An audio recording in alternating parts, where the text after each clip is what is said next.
Hey everyone, and welcome to this explainer. Today, we are literally handing you the ultimate A-star roadmap for IGCSE economics. Now, as an economics student, you already know all about the core economic problem, right?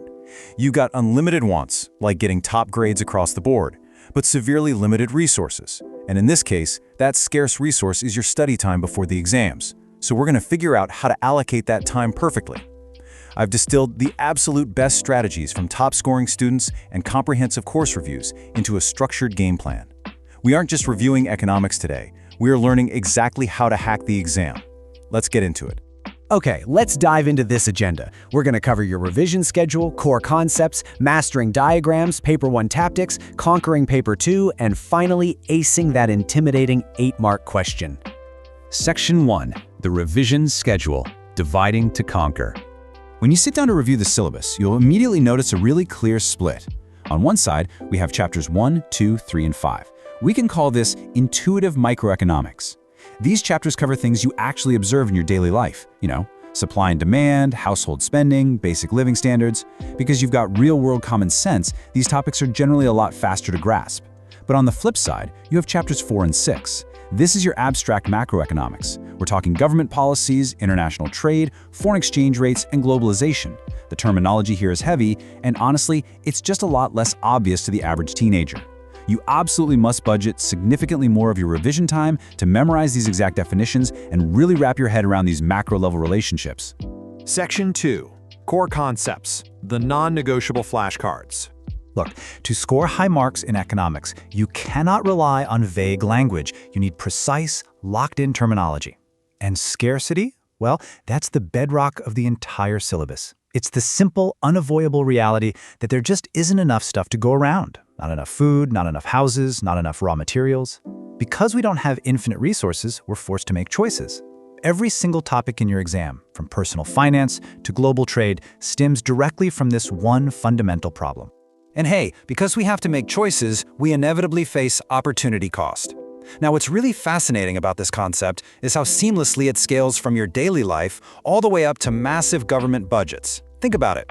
If you choose to study right now, your opportunity cost is the relaxation you gave up.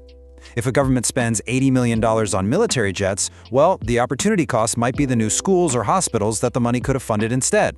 Always define it exactly like this: the cost of the next best alternative given up.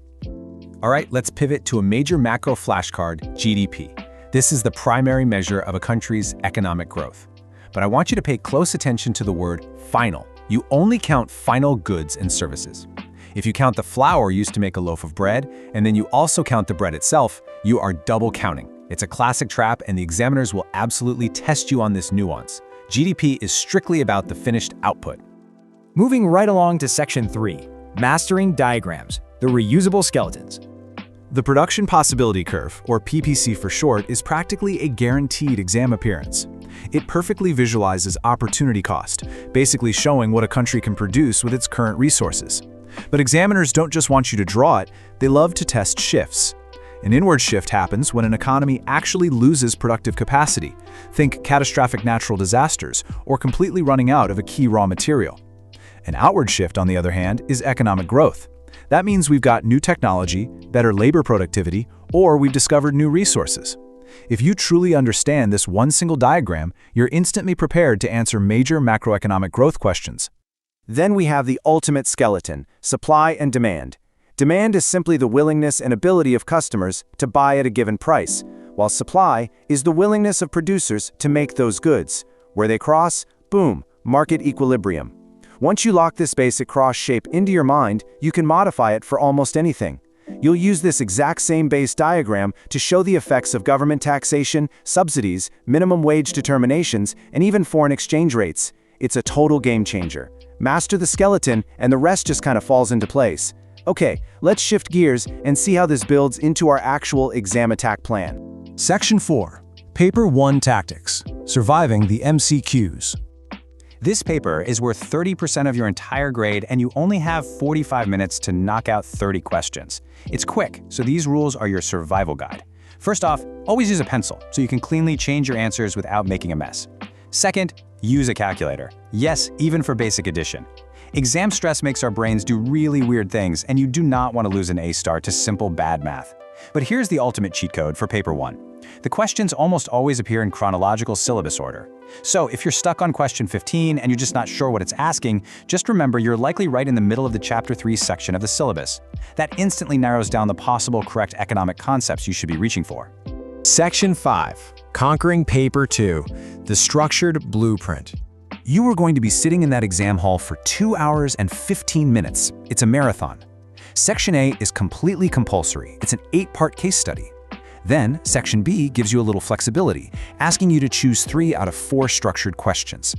My absolute biggest advice for Section A: as you read through that case study passage, grab your pen and underline key economic terms and ideas immediately. The examiners aren't just throwing in random fluff. The specific details in that short passage are precisely what the 8 sub-questions are going to ask you to analyze. So, the absolutely crucial point here is that the command terms map directly to what you need to do. You have to let the allocated marks guide your time. A 2-mark question usually asks you to define, so just give the textbook definition, maybe a quick example, and you're done. 2 to 3 sentences max. A 4-mark question is explain, meaning you need 2 clear points and you absolutely must give the why or how for each one. A 6-mark question is analyze. Here you're identifying elements, explaining relationships using economic theory, and maybe even sketching a quick graph.